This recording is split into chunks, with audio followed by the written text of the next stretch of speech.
पैसा छींटते हुए कि वाह रे लड़की क्या डांस किया। बगल का आदमी बोला वो लड़की नहीं है लड़का है। ये बोलता सॉरी मैडम।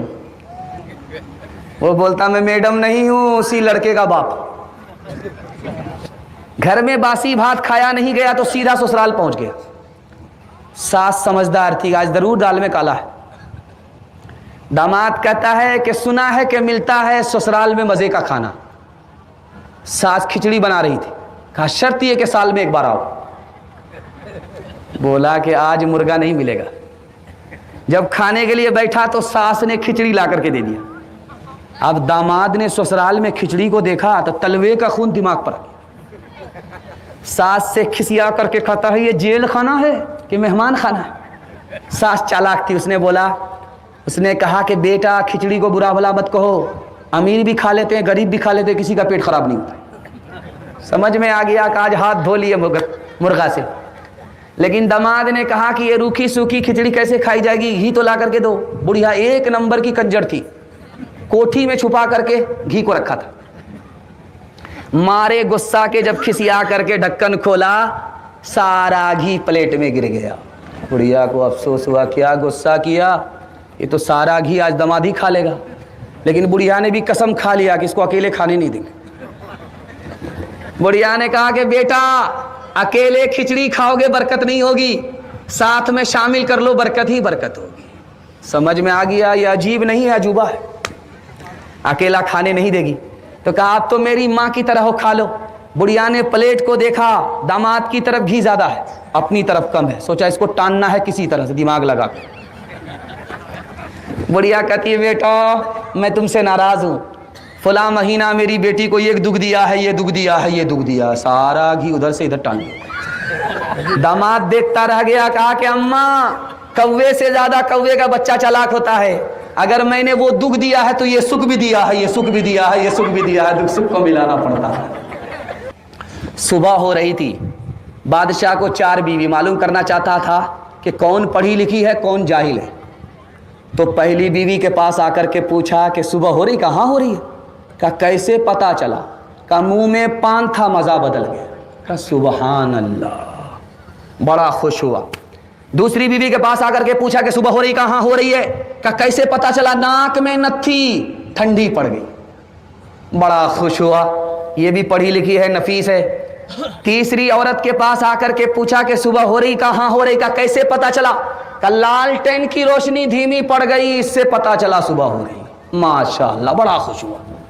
अब आया जाहिल की अम्मा के पास, जो सबसे बड़ी जाहिल थी, जाहिलों की खाला थी। उसके पास आकर के पूछा कि सुबह हो रही है? कहा हो रही है। कहा कैसे पता चला? कहा जैसे रोज पता चलता है। क्या रोज कैसे पता चलता है? कहा पेशाब आ रहा है, पखाना आ रहा है, बराबर पता चलता है, रोज पता चलता है।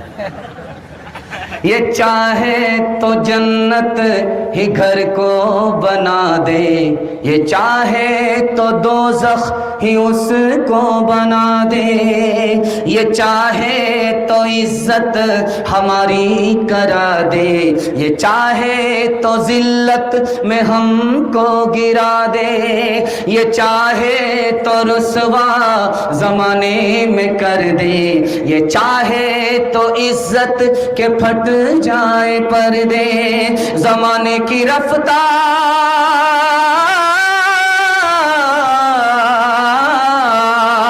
जमाने की रफ्तार ये कह रही है, सदाचार जानिब से ये आ रही है कि तालीम निस्वा तरक्की का सर है, कि तालीम निस्वा तरक्की का दर है। आखिरी पैगाम औरतों के हवाले से सुना रहा हूं, आपके टूटे फूटे घर में जन्नत जैसा सुकून होगा, कभी झगड़ा नहीं होगा। सुनने के लिए तैयार? हाथ उठाइए इंशाअल्लाह।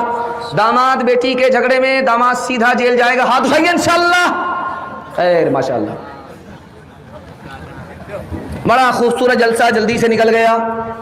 आपकी आधी बेदारी रही और आधी बेदारी नहीं रही। अल्लाह अगले जलसे के लिए मुकम्मल आपको बेदार फरमाए, इस जलसे को कबूल फरमाए। आखिरी पैगाम है सिर्फ 3 मिनट का और जलसा मुकम्मल होने के लिए जा रहा है। आपकी चमकती हुई पेशानी में आपकी बच्ची के लिए दुआ करता हूं, अगर कुंवारी है तो अल्लाह गैब से मुनासिब जोड़े का इंतजाम फरमाए। घर में झगड़ा कहां होता है ये दिखाने के लिए जा रहा हूं। शौहर बोलता है जैसा मैं हूं वैसे ही मेरी बीवी को बनना पड़ेगा, मैं लिख करके दे रहा हूं, कभी नहीं बनेगी। उसको अपने हाल पर छोड़ दीजिए, नसीहत करते रहिए, टूटा फूटा घर जन्नत बन जाएगा। अगर उसको अपनी तरह बनाने के चक्कर में रहेंगे, जन्नत जैसा घर जहन्नम बन जाएगा। झगड़ा कहां होता है सुनिए इसको गौर से। जब सास कहती है बेटे की मां मैं हूं, यहां झगड़ा होता है।